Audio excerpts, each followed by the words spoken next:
Myslím si, že takéto čaro týchto roratných svätých omší je práve to, že cítiť sa nejakým spôsobom blízko Boha. Určite, že to dodáva tomu aj taký ten symbol sviece, ktorá horí a práve možno v tom prítmi, tak môžeme krásne vidieť ten symbol toho, ako svetlo, aj keď je maličké, dokáže prežiariť akú tú veľkú tmu.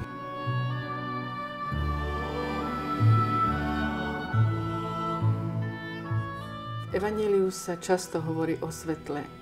Jánove evanjelium začína sa tým, že prišlo svetlo do tmy, ale tma ho neprijala. A zasvetení by mali byť tou sviecou, tým svetlom, ktoré prináša svetlo do každodenného života, do tmy dnešného sveta.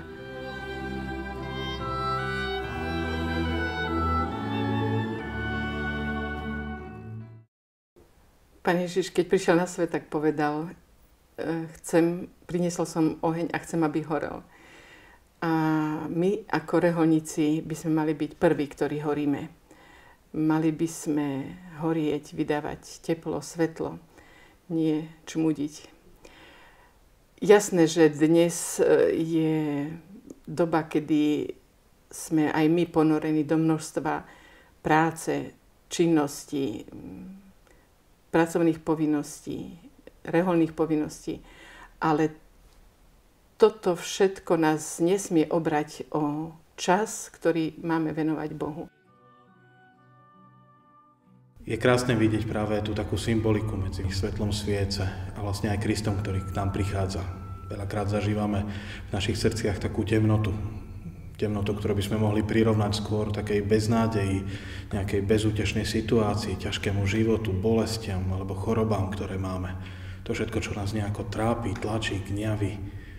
A práve potom možno to malé svietlo sviece, ktoré symbolizuje Krista, ktorý prichádza na svet, tak práve ukazuje to, že ako svieca prežiarí tmu, tak zase Kristus prežiarí a dá nám nádej práve v týchto našich ťažkostiach, ktoré máme. V tom je možno práve to krásne čaro Vianoc, že Kristus je našou nádejou.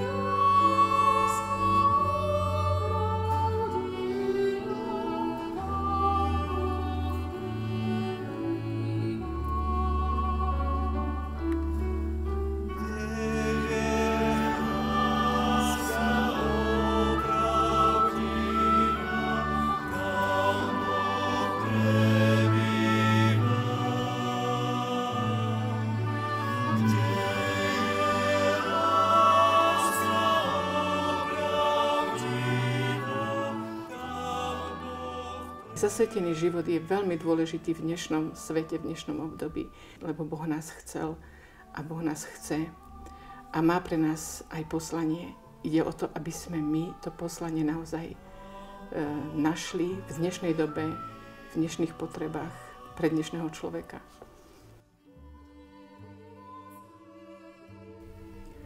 Taký ten skutočný čas je možno taký krásny moment, keď nás niekto obdarí možno nejakým darčekom, niečo urobí pre nás z lásky. To vôbec nie je o nejakých veľkých veciach, ale o tom, že v tomto veľkom, šírom svete je aspoň niekto, kto ma má rád. Keď by sme sa aj toto naučili, tak trošku vnímať práve cez tieto Vianoce. Tu práve tú takú dobrotu, také pohľadenie, neponáhľať sa za svojimi vecami. Láska je preto veľmi takým krásnym darom. Za tými drobnými momentmi prejavu lásky môžeme nájsť Boha. Určite sa nám v našom srdci zažiari, naučí nás veľkým veciam a hlavne nám dá nádej do ďalšieho života. Preto aj takým mojim prianím k týmto Vianociam a do Nového roku pre všetkých je práve to, že Kristus, ktorý prišiel medzi nás ľudí, stal sa jedným z nás, stal sa človekom, aby nás naučil počas týchto Vianoc ako byť skutočne ľuďmi. Ľuďmi, ktorí sa milujú, obdarujú, dokážu byť v sebe dobrí, ktorí sa dokážu na seba usmievať.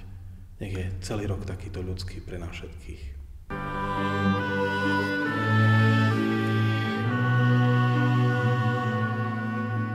Pán Ježiš sám si vyvolil rodinu. A rodina je aj pre tento svet veľmi dôležitá a veľmi potrebná, lebo každý človek potrebuje mať spoločenstvo, zázemie, vzťahy. A tak by som chcela apelovať na to, aby sme vytvárali naozaj tie dobré kresťanské rodiny, kde sa vzájomne budeme mať radi, budeme prijímať, miesto, odkiaľ budeme vychádzať a kam sa budeme môcť vracať.